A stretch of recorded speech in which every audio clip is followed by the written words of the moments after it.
Hey, this is Matt once again. What about another video? There's another paid request, this time for Phil. Thank you so much for that. And for those interested in requesting any type of videos, topics, reactions, commentaries, reviews, re-reviews, what have you, feel free to send it either directly to my PayPal or join my Patreon. Both links are down below in the info box. And this is for the 1982 film The Beastmaster, starring Marc Singer, who I remember more from Watchers 2, from back in the day in 1990. You also had John Amos. John Amos would be, he was in Coming to America as McDougal instead of McDonald's. Of course, on various TV shows. Tanya Roberts, which I guess I remember reading that Don Coscarelli originally wanted Demi Moore, but he was told no, so they got Tanya Roberts. Rip Torn, who has passed away. He would later be the boss in the Men in Black films. He plays our main villain. And pretty much Marc Singer plays this guy that when he was a baby, unborn baby, Rip Torn had this vision from these witches that this unborn kid would lead to his death. So they try to sacrifice the kid, and the witches do some stuff. One leads to another, the kid gets saved, part of this new tribe. He grows up to be a guy that is able to connect with the animals in a telepathic way. He can see through their eyes, and they can see through his eyes. He can talk to them, in a way control them, thus the Beastmaster. And when his people are killed, he wants revenge, and he wants to kick some ass. Now, the Beastmaster is one of those films that when I grew up with it, I would watch it on and off, but not as much as a lot of other people. I remember not ever being a big fan of it. I never hated it, but I'm like, it's kind of the tamer version of... even as a kid, I thought, it's tame. It's like Conan the Barbarian, and even Conan the Destroyer, and the Sword and the Sorcerer. Beastmaster. So I was always more of a Conan guy. I was always more of a Sword and the Sorcerer guy. But watch it again, it's pretty decent for what it is. It's not as tame as I remember. I mean, yes, it's rated PG, but this is the era of PG where you still see titties. And yeah, you do see Tanya Roberts' titties. I said titties. And you still get some stuff where some crazy ideas that may not seem much, but it's not typical for this kind of... I want to say this kind of film, because like Conan the Barbarian is much gorier, more violent. But I'm just saying, stuff that surprised me watching it again, because it's been a while since I've seen this. A long while. Again, like the titties, I'm like, oh shit, it's PG, but this is, 80s PG. We get the tatas, the bundles. You have these bird creatures that will swallow people and turn them into bones. When Marc Singer goes back to his homeland and sees his people, some are impaled in spikes. There's a point where he's walking into the city and there's people, like, heads on pikes. Animals get killed in the movie, which is usually a big no-no. I'm not saying in real life, I'm just saying animal characters. So, it's not as tame as I remember it being. Now, Don Coscarelli directed it. He did Phantasm, pretty much all the first 4 Phantasm films. He did other stuff like Survival Quest with Lance Henriksen, Bubba Hotep with Bruce Campbell. And it seemed like when it was finished, he wasn't absolutely happy with it. But this is a film that didn't do the best when it came out. It's not a Conan ripoff, because Conan wasn't even really out yet. I mean, they both came out the same year, in 1982. Now, maybe someone heard they were making a Conan and said, let's do a sword and sorcery, sword and sandal type of movie too. But this definitely found its life on cable, whether it be HBO, which... I didn't have HBO back in the day, but apparently people said HBO meant, hey, Beastmaster's on. Hey, Beastmaster's on. it would be played quite a bit on like TBS, TNT type of era of cable, and that's where I think most people saw this, was during that time frame.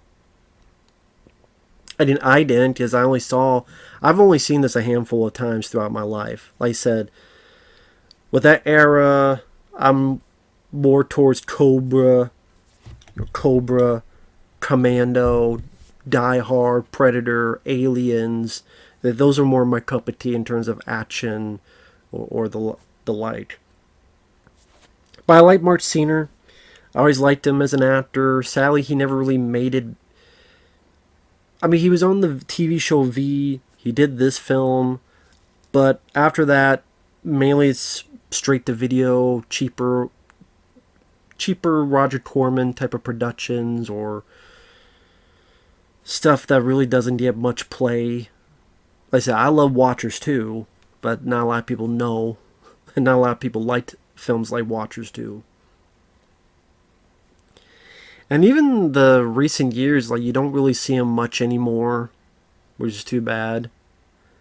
But I always liked him. I always thought he had a good leading man personality and presence.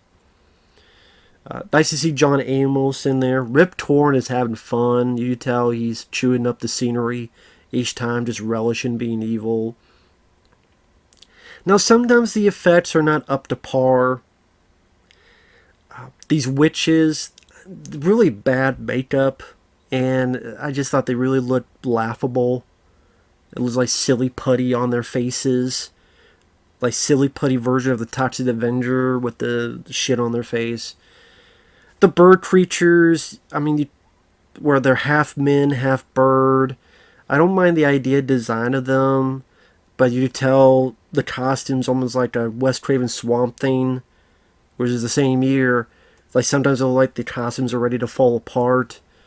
So sometimes the effects are not the best, up to par.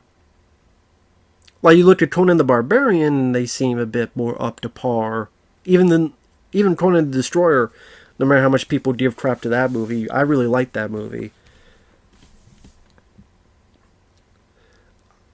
It was interesting to see how the animals were used and utilized. Although it was a bit strange that they took a tiger and they dyed it black.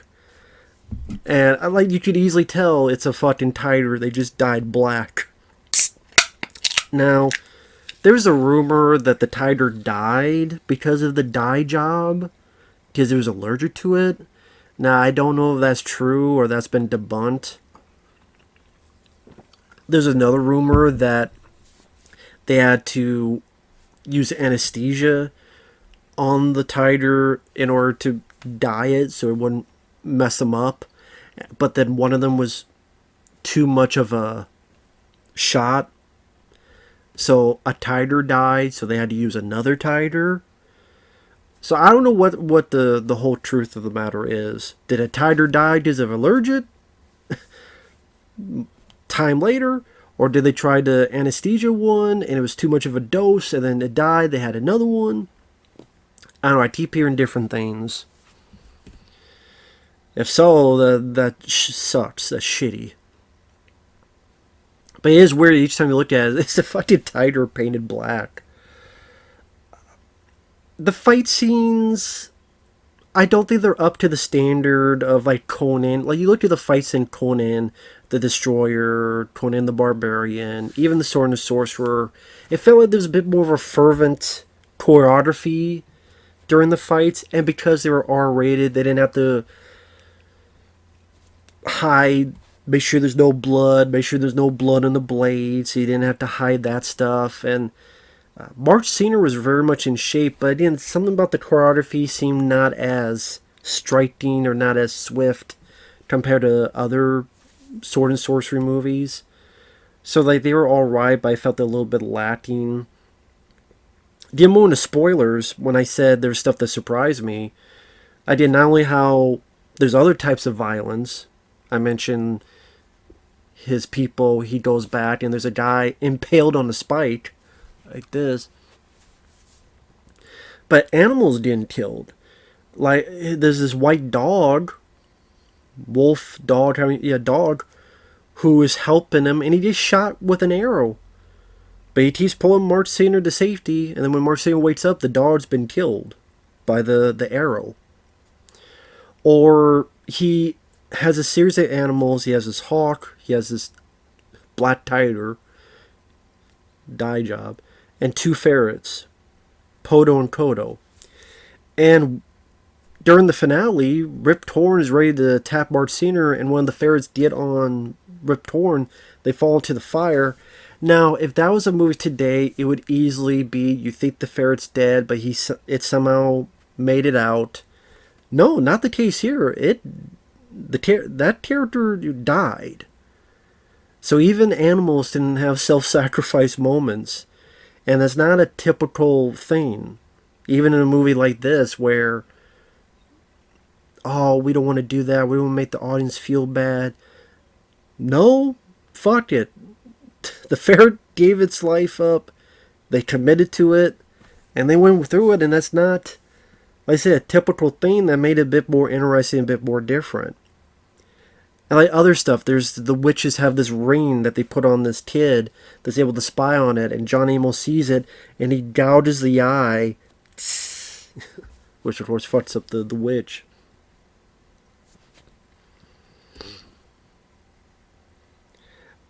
Now, I will say the film does feel a bit overlong, because it's about 2 hours long, and I don't think it need to be that long. I mean, hell, spoiler, Rip Torn's character gets killed, and there's still 20 minutes left in the movie, and I'm like, what the hell? Like, he's the main bad guy. He's the main bad guy who, at the beginning of the film, had a witch, and talk about a crazy scene. The mom was pregnant, and by sorcery so she was unpregnant, and teleported the baby into a fucking cow. So then she took the cow, cut it up, and took the baby out. It's not every day that a baby's going to go from an unborn, woman's stomach, transported to a fucking cow. Which is, that helps explain why he can talk to the animals. Better than Dr. Dolittle. So yeah, those type of ideas, just like, so how many movies can you name where a witch takes a baby, deflates from the mom's stomach, inflates into a cow, and all the other shit? I mean, how many movies can you name? So that is pretty inventive, and that is pretty different, and that type of stuff I think definitely intrigued a little kid who, hey, it's PG, what could go wrong? Titties and people getting stabbed and all that stuff.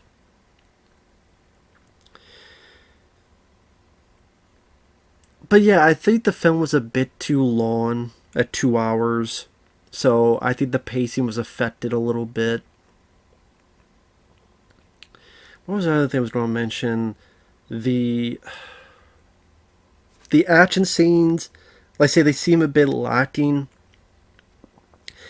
To be honest, Don Coscarelli, he's talented in a lot of stuff, but action is not his forefront. It's just not. I mean, Don Coscarelli has never been known as an action director. John Milius, which he did Conan the Barbarian, will later do Red Dawn. He has more of a handle on action. The Beastmaster is not grade A in terms of action. Like I said, the sword fights are alright, but nothing really pinpoint and impact. There's a bit where, okay, when the witch is ready to sacrifice the baby, Marc Singer when he was a baby, and this guy comes in and tries to stop her. Well, there's this bit where the guy's fighting her, and she's using the sorcery, flips the sword up in the air out of the guy's hands.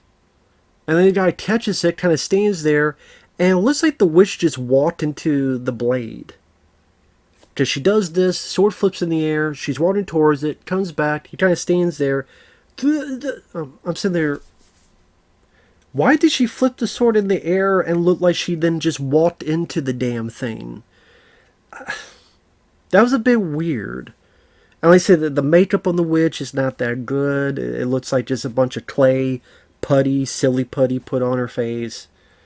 Definitely not up to standards. And yeah, I'm being a bit harsh because 1982, look at the films that were coming around that time. You know, American Wolf in London in 81, John Carpenter's Thing in 82. Like, get into the big heyday of makeup effects, and the makeup effects in this are not really great. I'm just being honest.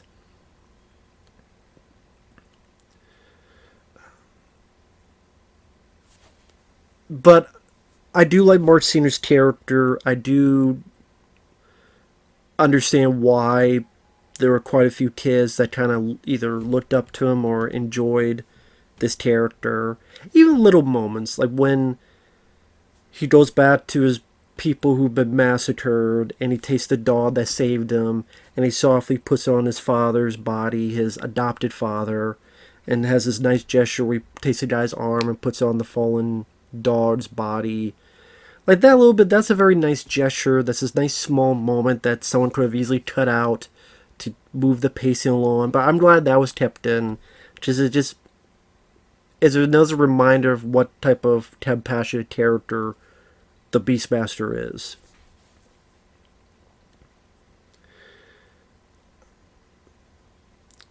John Amos later on comes in because he had worked with the teen and he has this little boy who could be the potential new heir to the teen.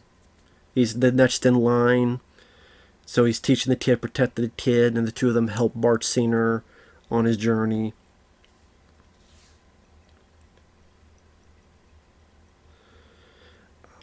I thought it was kind of funny that they saved the blind teen and he turned out to be a fucking dickhead. Where they saved this guy from a bunch of sorry asses, including this witch that was on the ceiling that when Marc Singer was blinded, he's able to see through an animal's eyes and stab the bitch. Or I wish there was a bit more done with these berserker type of figures where it's people transforming into beasts, where they were like a hood and a bunch of like studded spiked things. I wish there was more of Marc Singer fighting these guys.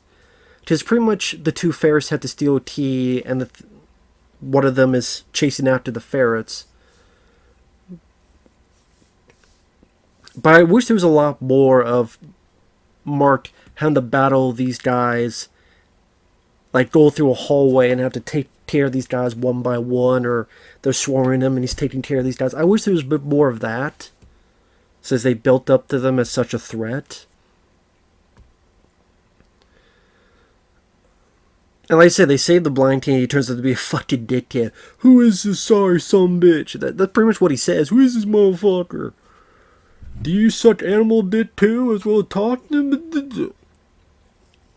It's like, suck. You know what? No wonder you're blind. Maybe someone put their dick in your eye and skull fucked you to death.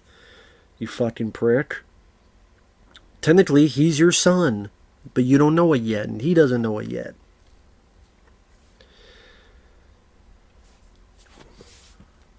So they get to the finale, and like I said, Rip Torn's character, along with one of the ferrets, which is a pretty ballsy move. Because don't kill the cute animal, but one of the cute animals they kill off. And again, it's pretty ballsy. Gotta give credit to that. And like I said, then there's like 20 minutes left where Rip Torn's army is coming, and they set up a trap involving some fire and other stuff. They're able to contact those half-men, half-bird people thanks to his eagle helping out. And is that a bad scene? Marc Singer gets a bit of a fight with the head honcho and knows a little bit of kung fu. I didn't know Beastmaster knew a little bit of kung fu. He does a few kicks, including the, what kind? Pretty much a nice like kick to the head. Take the guy down. So remember, Beastmaster knows a bit of kung fu too, from back in the day.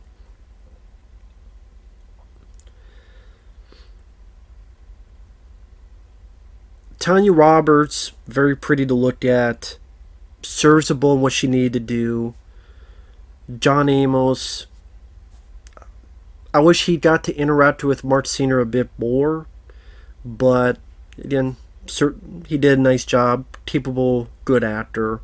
Listen, Rip Torn is having fun. I just wish that the pacing. I kind of wish that final battle would have intermixed with Rip Torn and his death. Where maybe he's taking on Rip Torn and this guy, and Rip Torn's being the brains, and this guy's being the brawn, and he's dealing with this guy, and this guy, stabs him, ultimately stabs Rip Torn, everything's fine, then the ferret comes in and helps out. And I always felt bad that that ferret, the character, died. I wish there was another moment of him mourning the loss of his pet, his friend, since the Beastmaster is very much adamant about this. This might sound silly, but I could see the Beastmaster doing this. Like, he builds like a little grave for that ferret.